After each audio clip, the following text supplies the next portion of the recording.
You mentioned before the deadline in Preller you trust. Yeah. You get a chance to trust him a little bit more after last night. What was your assessment of what went down? I mean, yeah, listen, AJ does what he does, and he's able to do it with what really is an elite scouting department. You know, internationally, amateur scouting is really unbelievable. You know, our pro scouting department is also really good, but Chris Kemp and his group, who runs our amateur and international scouting, do a phenomenal job of acquiring talent, and you know, that allows AJ to be flexible and be able to move the chessboard in a lot of different ways. And so they deserve a lot of credit, as does our player development group. You know, all the different guys that are in the affiliates, including the Dominican, do a tremendous job, you know, developing our players, creating value. And so kudos to player development scouting to allow what happened yesterday to take place. And, you know, we're grateful for AJ for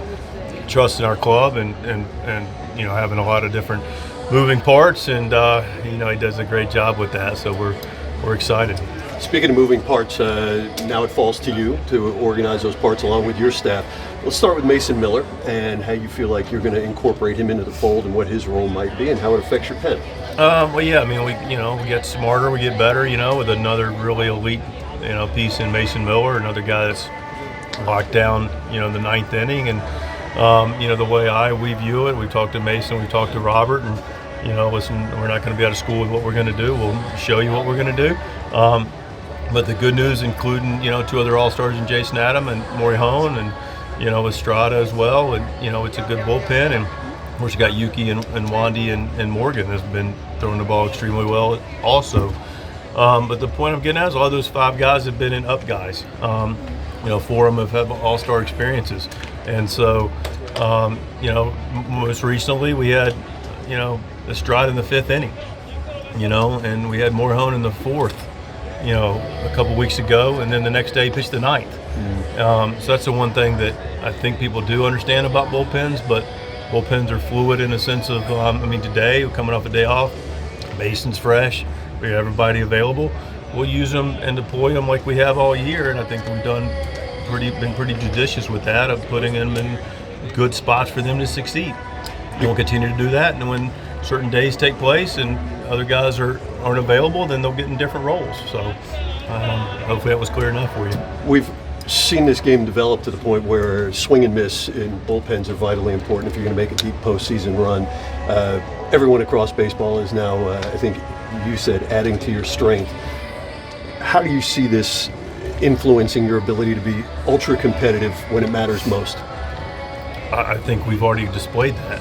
I mean, I mentioned, you know, Estrada was in the fifth the other day, Morhone was in the fourth one day, and it's really about availability. And, you know, the starters have a say in it too. So we don't, you know, so we have starters for a reason. So we have the starters that need to be able to do their part, to be able to pitch, you know, into a certain part of the game, was fifth, sixth, or even seventh. You got seven the other day. It was vital because we just got through, especially when you win a lot, use a lot of different guys.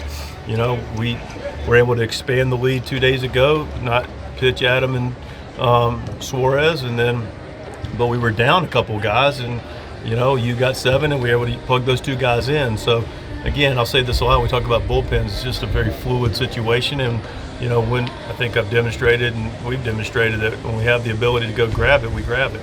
How do you feel like you're going to use O'Hearn and Sheets, and have you spoken to them about their particular roles? I've spoken to them, very similar to the bullpen. I mean, you know, listen, it's hard for me to get, and I do, everybody would like a concrete answer, and, you know, I think I do a reasonable job of creating what the roles are, but then that game happens and it breaks out, and, you know, there's a lot of different scenarios that take place. And I talked to Gavin yesterday, I talked to O'Hearn a couple times, and, you know, they're both very gifted players that, you know, both left-handed and play in similar spots, but, you know, they can be used in a lot of different ways, whether it's pinch hitting or go play the left field, or, you know, both their cases, O'Hearn would go play first base, pinch hit, DH. So it'll be fluid, depending on what the game tells us.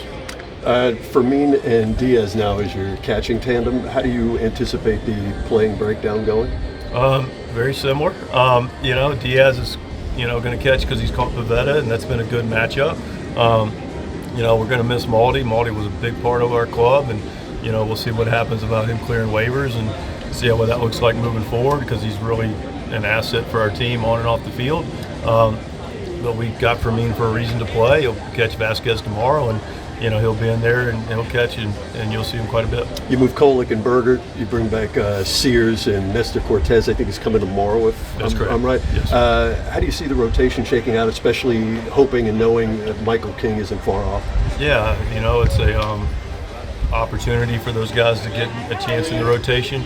We've got the rotation set for this series. That's what I'm concentrating on the most right now is this series and today, quite frankly. And we have talked to those guys, and they'll plug in appropriately relative to what the team needs. And I think the wrap-up point, because I do understand this individual conversation about the bullpen or the catching and the starters, and those are great. But ultimately, it's about what this team needs. And that's what this group is all in for, is what this team needs to go compete. And not everybody's going to get what they want, but everybody, which they do, has the right kind of attitude about it. And just goes compete when the situation calls for it. When you have a deep, talented team, that's going to be the most important part of this. Lastly, for me on Laureano, his addition gives you, I would imagine, a little different look in left field. Where do you assess and how regular do you anticipate him being out in the outfield in some capacity? Similar to what I just got through saying, it's he's going to be out there tonight. He's clearly a good player. He's had a great year. He's a veteran player. He's got a lot of different skill sets. He's had good success against righties this year, so he's going to start tonight, and we're going to go from there. You obviously felt good about this team, like you said on Wednesday. To have AJ kind of show confidence and belief in what you guys are able to do with what he did yesterday, what does that do for you as a manager and just your outlook going forward? Yeah, and listen, I'm extremely pleased with what we've been able to do up to this point with the group that we've had to this point, and my job is to manage the resources that I and our staff get and work and partner with our players to go compete. And I feel like very confidently we were able to do that very well, and set us up for a position to take to the next level. And we added to the club clearly, and excited about that, and rounded it out in some areas that felt appropriate. And now we do it together and go compete, and look forward to competing tonight, because tonight's the most important game of the year. How did it feel to keep Cease and Suarez? Yeah, it felt great. Listen, those guys have helped us a ton. Robert's been a two-time All-Star and closed games for us, and I think that needs to be remembered. He's pitched very well and competed very well, and Cease has helped us get to the playoffs last year and is clearly a talent. Manny says there's nothing that AJ can do anymore that will shock with the deadline. Is there anything that would shock you? No, ma'am. When it comes to Colorado? No. Shock me if he didn't do something. That's what would shock me. You mentioned Michael King. Is El Paso tomorrow? When does he start? Looks like El Paso on Sunday. On Sunday. Yes, ma'am. How formidable do you think it'll be for the opposing team, given what's waiting for them late in the innings? Sort of similar to what we saw early in the season with you guys, like you got a lead in the seventh. It was typically a lot. When you say early in the season, how about all season? All season. More so even now, just adding an arm like Miller, and just how much tougher it's going to be for teams in those second half of the game. That's correct, yes. I don't know how to tell you about what other teams feel. I just know it feels good about what we can bring in, and it feels great.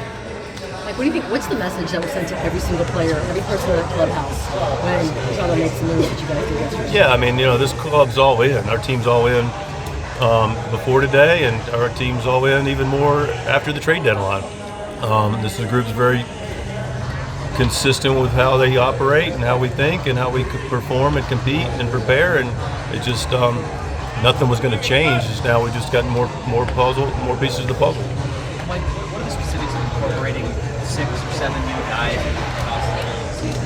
How do you go about that? Yeah, you know what? That's a good question, because the biggest thing is not necessarily the baseball. It's the baseball is it's specific to, and I'm going to need to get going. I've got a job to do after this, but